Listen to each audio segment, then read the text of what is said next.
वो जो जानवरों जैसी हैसियत रखता है, कुत्ते बिल्ली जैसी हैसियत रखता है, गाजर मूली जैसी हैसियत रखता है एक आम आदमी, वो ना बलूच सरदारों की कुछ कर सकता है, ना वो हुकूमत की और एस्टैब्लिशमेंट की कुछ कर सकता है। काजी फाइज ईसा साहब को अपने आप से मिलने की जरूरत है। उनको अपना आप आईने में सामने देखने की जरूरत है। तो काजी फाइज ईसा साहब को ये देखने की जरूरत है कि इसी सरजमीन पर मैं चीफ जस्टिस हूं, और अगर मैं चीफ जस्टिस हूं तो चीफ के बाद जो मेरे नाम के साथ लफ्ज लगा वो जस्टिस है, वो उसका मतलब इंसाफ है। और मेरी सरजमीन पर अगर इंसाफ नहीं है तो फिर मैं अपने आप से आईने में निगाहें मिलाने के काबिल हूं भी या नहीं। अगर हम लोग भी बैठ के मजाक उड़ाएंगे तो फिर मियां नवाज शरीफ साहब सोच लें कि ये जो मियां नवाज शरीफ साहब अपने गले में हार डाल रहे हैं, ये हार फूलों का है, या मियां साहब ये जो अपने सर पे टोकरा रख रहे हैं ये टोकरा फूलों का है, या मियां साहब सोच लें कि वो जिस वजारत उज़्मा के मनसब पर बैठ रहे हैं वो वजारत उज़्मा का मनसब उनको वोटों से मिला है, या मियां साहब सोच लें कि सियासत में आज जो उनका मकाम है वो उनकी मेहनत का है, या चलिए शुरू कर लें। वेलकम सियासत डॉट पीके से मैं हूं उपकार बगा और इस वक्त मेरे साथ मौजूद हैं पाकिस्तान के नमवर सहाफी तारक मतीन सर। बहुत शुक्रिया आपके कीमती वक्त का। तारक भाई, इस वक्त कागजात नामजदगी जमा हो रहे हैं, लोगों को उठाया जा रहा है, दूसरी जनाब फ्री एंड फेयर इलेक्शन की बातें हो रही हैं। सारी सिचुएशन पे क्या कहेंगे? यार नामजदगी का एक बड़ा हमवजन लफ्ज है, मुझे याद नहीं आ रहा, मैं वो कहना चाहता था लेकिन वो मुझे लफ्ज याद नहीं आ रहा। बहरहाल अफसोस ही कर सकते हैं सिचुएशन पे कि नामजदगी का जो हमवजन लफ्ज है, नहीं मुझे नहीं याद आ रहा। एनीवेज इस सिचुएशन पे अफसोस कर सकते हैं क्योंकि एक सियासी जमात है जो इस वक्त मुल्क की सबसे मकबूल सियासी जमात है, मुल्क की सबसे बड़ी सियासी जमात है। उस सियासी जमात पे पाबंदी लग गई है, मैं और जब आप बात कर रहे हैं अब तक, या नहीं लगी है? अभी तक नहीं लगी। अच्छा, फिर उस सियासी जमात का जो लीडर है, उस लीडर पे नाअहली का फैसला है। लेकिन क्या उस लीडर को कहीं कन्विक्टेड करार दे दिया गया है किसी भी मुकदमे में अभी तक? नहीं। वो भी नहीं हुआ है। अच्छा, क्या उस सियासी जमात को पाकिस्तान में किसी भी मुस्तनद इदारे ने दहशतगर्द जमात करार दे दिया है? अभी तक तो नहीं। अभी तक तो नहीं। तो फिर इस वक्त जो है वो सियासी जमात, इस वक्त ऐसा लग रहा है कि पतरी चूहे बिल्ली का खेल कहूंगा मैं इसे, या मैं इसे बिल्ली कुत्ते का खेल कहूंगा, या मैं इसे हिरन शेर का खेल कहूंगा। मतलब मुझे समझ में नहीं आ रहा है उसको कौन सा खेल कहूं। एक खेल और खिलवाड़ तो हो रहा है उसमें। ये लोग जो हैं वो जाते हैं आरओ ऑफिस, कागजात लेने जाएं, कागजात देने जाएं, गिरफ्तारी देने जाएं, समझ में नहीं आ रहा है कि इसको नाम क्या दे। लेकिन बहरहाल एक मजाक हो रहा है, और इस मजाक की सरपरस्ती तमाम बड़े मिलके कर रहे हैं। ये एक मजाक है, इस मजाक की सरपरस्ती तमाम बड़े मिलके कर रहे हैं, और ये मजाक चल रहा है। देखिए मियां नवाज शरीफ साहब जो है ना, वो माशाल्लाह 73 बरस उनकी उम्र है। उनका जो सियासी तजुर्बा है, जो उनकी सियासी उम्र है, वो भी कुछ 43 बरस के करीब है मियां साहब की। फिर मियां साहब की 3 बार वजारत उज़्मा है। फिर उनका पूरा खानदान सियासत में है, उनके भांजे भतीजे वगैरह वगैरह भी सियासत में है। तो मियां साहब में इतनी हिम्मत तो होनी चाहिए कि वो पाकिस्तान में एक जमात जो पिछले कुछ 12 साल में पॉपुलर पॉलिटिक्स में आगे आई है, वगरना वो सियासत के मैदान में तो थी, तो उसका मुकाबला कर सके। लेकिन इतनी ढेर सारी सलाहियतों, इतने ढेर सारे तमगों के होते हुए मियां नवाज शरीफ साहब जो हैं वो इंतहाई फुसफुसे, इंतहाई बोदे, इंतहाई कमजोर साबित हुए हैं। और अफसोस है कि मियां साहब इस तरह से अगर जीतेंगे और इसको जीत कहेंगे तो फिर इस जीत पर मैं और आप, मतलब आप होंगे शायद क्या 25 26 27 बरस के, जी। ठीक है, मैं 45 बरस का। हम लोग जो मियां नवाज शरीफ साहब से तजुर्बे में, उम्र में, एक्सपोजर में, हर चीज में बहुत कम है, बहुत पीछे हैं।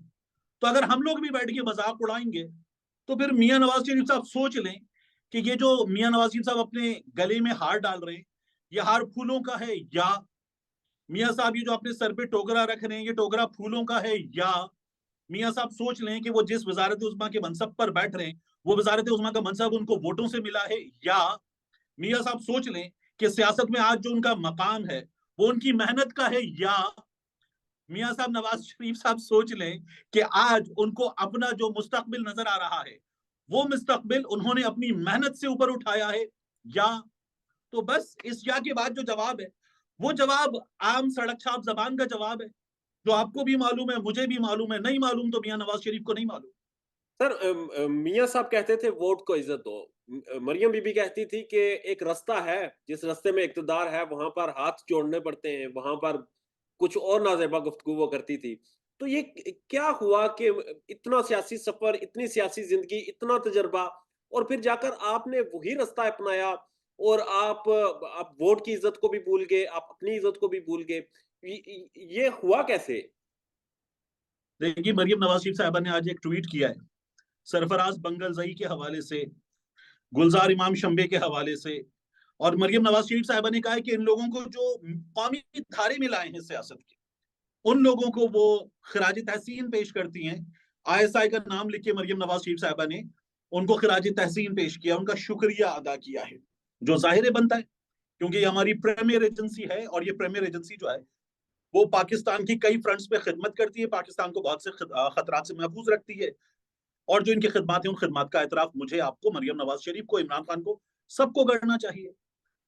लेकिन बात यह है कि ये मरियम नवाज शरीफ ने जिस वक्त कहा है ना, उस वक्त जो महरंग बलोच है वो गिरफ्तार है। मरियम नवाज शरीफ ने जिस वक्त ये कहा है, तो उस वक्त मैं एक तस्वीर देखता हूँ, उस तस्वीर में एक छोटी सी बच्ची है, वो कपकपा रही है, सर्दी लग रही है उसे, और उस छोटी सी बच्ची पर हमारे पंजाब पुलिस के, इस्लामाबाद पुलिस के शेर जवानों ने वाटर कैनन से उस पर पानी की बौछार की है, उस टेम्परेचर में जो शायद 7-8 डिग्री था इस्लामाबाद की रात में, ये किया है। और वो मरियम नवाज शरीफ जो पहले यासियत की, हसरत की, उदासी की तस्वीर बनती थी, मुंह पे मास्क लगा के, इस तरफ उनके 2 बलोच बच्चियां बैठी होती थी, पीछे उनके 2 बलोच मिसिंग पर्सन की तस्वीर होती थी, इस तरफ कुछ खवातीन बैठी होती थी, और ऐसा लगता था कि ये मरियम नवाज शरीफ नहीं है, ये शायद गांधी है, ये जिना है, ये मरियम नवाज शरीफ नहीं है, ये मंडेला है। और अब वो मरियम नवाज शरीफ ढूंढे आप कहाँ हैं? वो तब सूट करता था तो मरियम नवाज शरीफ जमीन पे जाके उनके दरमियान बैठ गई थी, अब उनको जमीन पे लिटा के मारा गया है, मरियम नवाज शरीफ गायब है। अब मरियम नवाज शरीफ को ढूंढने आपके, वो मरियम नवाज शरीफ कहां गई? क्योंकि अपना उल्लू सीधा हो चुका, अपना उल्लू सीधा हो गया, मतलब सीधा हो गया, तो फिर उसके बाद आप कौन? आप बलोच हैं, आप इसी मुल्क के हैं, मतलब ये वो वाला हाल है इन लोगों का। मैं मिसाल देता हूँ जाकिर खान की, वो इंडियन कॉमेडियन देखा आपने? वो कहता है आदमी का ना, मर्द के पेट निकलने के ना मुख्तलिफ स्टेजेस होते हैं। पहला स्टेज होता है डिनाइल का, वो उस डिनाइल के स्टेज में जब उसे कोई कहता है ना यार तेरा पेट निकल रहा है, वो कहता है कहाँ, पागल है क्या, कुछ भी एम ही मत बोल।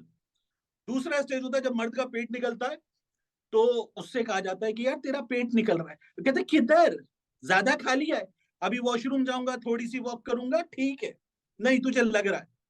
और तीसरा स्टेज होता है जिसमें कहता है तेरे बाप का खाता हूं, ठीक है ना। मरियम नवाज शरीफ साहिबा जो है वो अब जाकिर खान के तीसरे स्टेज पर आ चुकी हैं कि मेरे बाप को क्या, मेरा बाप वापस आ गया, मुझे क्या, अब जो मसला है वो तेरा मसला है, भाड़ में जा। मरियम नवाज शरीफ साहिबा अपना उल्लू सीधा कर चुकी। ये उल्लू बलोच मिसिंग पर्सन की गर्दन के ऊपर पांव रख के सीधा किया गया है। बलोच सरदार भी हैं सर, बलोच सरदार इज्जत और गैरत की निशानी समझे जाते हैं, वो भी गायब हैं सारे सिनेरियो में। मैं ब्रिगेडियर अतीक साहब को, ब्रिगेडियर रिटायर्ड अतीक साहब को पढ़ रहा था, किसी ने उनसे ट्विटर पे कुछ सवाल किया था, तो वो बता रहे थे कि क्या क्या खिदमात अंजाम दी गई हैं, और वो बलोच सरदारों पर बात कर रहे थे कि बलोच सरदारों ने किस तरह से अपनी कौम को महरूम किया है, मायूस किया है, उनको उन्होंने डिप्राइव किया है, वो तमाम बातें ब्रिगेडियर साहब बता रहे थे। ब्रिगेडियर साहब जो है वो सीनियर हैं, बड़े हैं, हमने उनसे एक ताल्लुक भी रहा है खबरों के सिलसिले में भी, तो हमने उनसे काफी कुछ सीखा भी, और वो अब भी बड़ी इल्मी बात करते हैं अक्सर। तो मेरा सवाल ये था कि जो बलोच सरदार हैं, ये किसकी मदद से इन हालात में लोगों को इस हाल तक पहुंचाने के काबिल होते हैं? या तो इनकी मदद करती है हुकूमत या इस्टेब्लिशमेंट, या ये हुकूमत और इस्टेब्लिशमेंट की मदद करते हैं, यही होता है ना।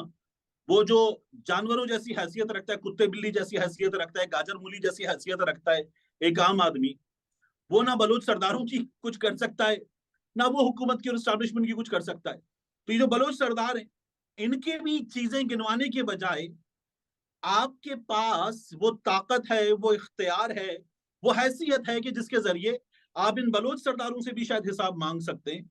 तो आम आदमी को ये बताने के बजाय कि बलोच सरदार का गिरेबान पकड़ो, वो तो इस वक्त जो है वो अपने हिस्से की रोटी नहीं पकड़ पा रहा। आप बलोच सरदारों का गिरेबान पकड़ के उसको दे दें, बजाय इसके कि आम आदमी को ये बताया जाए कि बलोच सरदार का गिरेबान पकड़ा जाए। बहरहाल तारक मतीन साहब, इस वक्त मुल्क की जो सियासत है वो बड़ी कठिन हो चुकी है और अफवाहें ये भी गर्दिश कर रही हैं कि चीफ जस्टिस और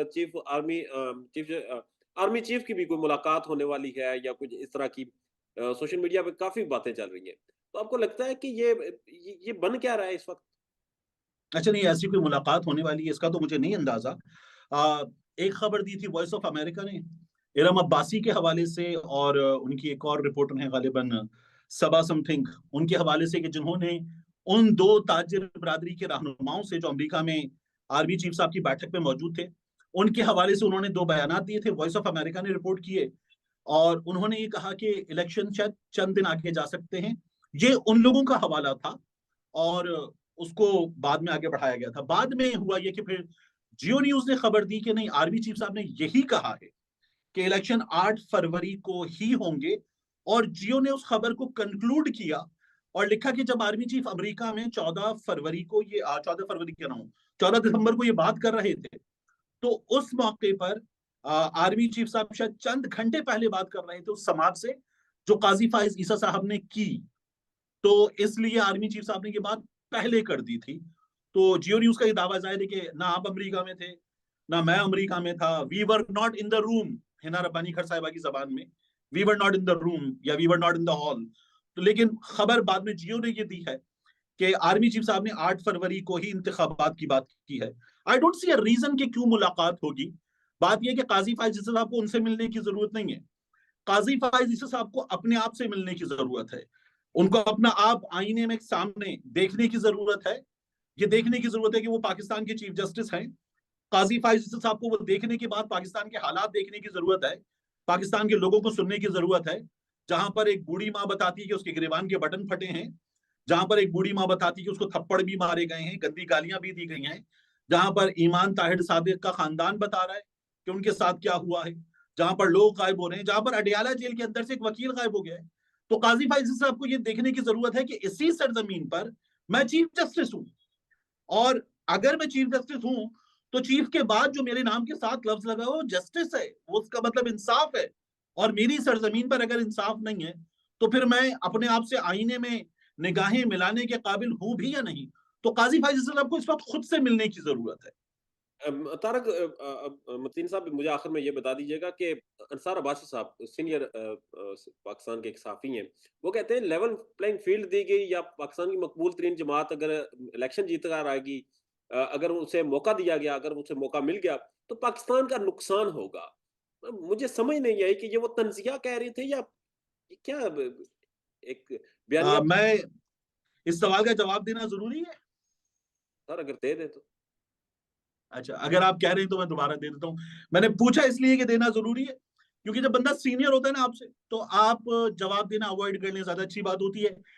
अंसार अब्बासी साहब जो हैं वो जो कह रहे हैं, मैं जितने भी लोगों से, मैं मतलब फिक्री तौर पर हामिद मीर साहब से इख्तलाफ कर सकता हूँ, सलीम साफी साहब से इख्तलाफ कर सकता हूँ, अंसार अब्बासी साहब से इख्तलाफ कर सकता हूँ, लेकिन अगर कोई शख्स मेरा सीनियर है, उम्र में मुझसे बड़ा है, तो मैं वो इख्तलाफ इंतहाई एहतराम के दायरे में करने का पाबंद हूँ।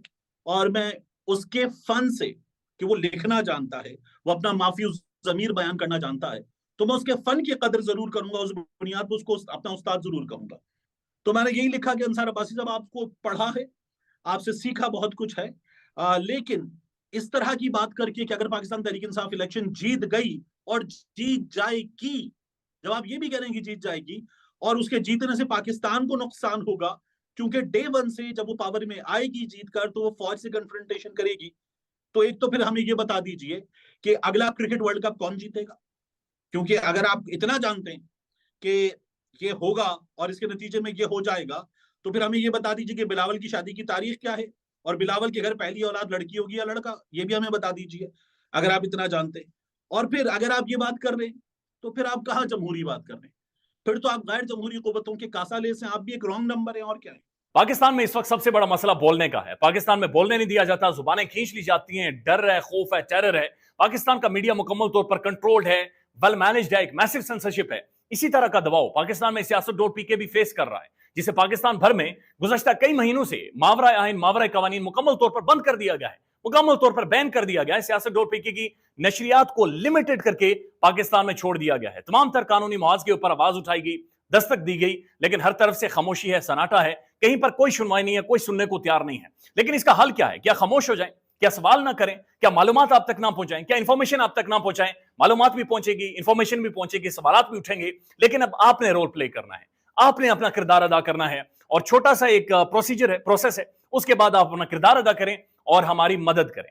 पहले आपने यह करना है कि हमारे YouTube चैनल को सब्सक्राइब करना है, उसके बाद ज्वाइन के बटन के ऊपर जाना है, क्लिक करके हमारा मेंबर बनना है। या फिर दूसरा ऑप्शन यह है कि आपने वीडियो की डिस्क्रिप्शन में जाना है, वहां पर पैट्रियन का लिंक मौजूद होगा, उस लिंक के ऊपर क्लिक करें और हमें सपोर्ट करें, हमारा हिस्सा बने, हमारी ताकत बने। ख्याल रखिएगा। अल्लाह हाफिज।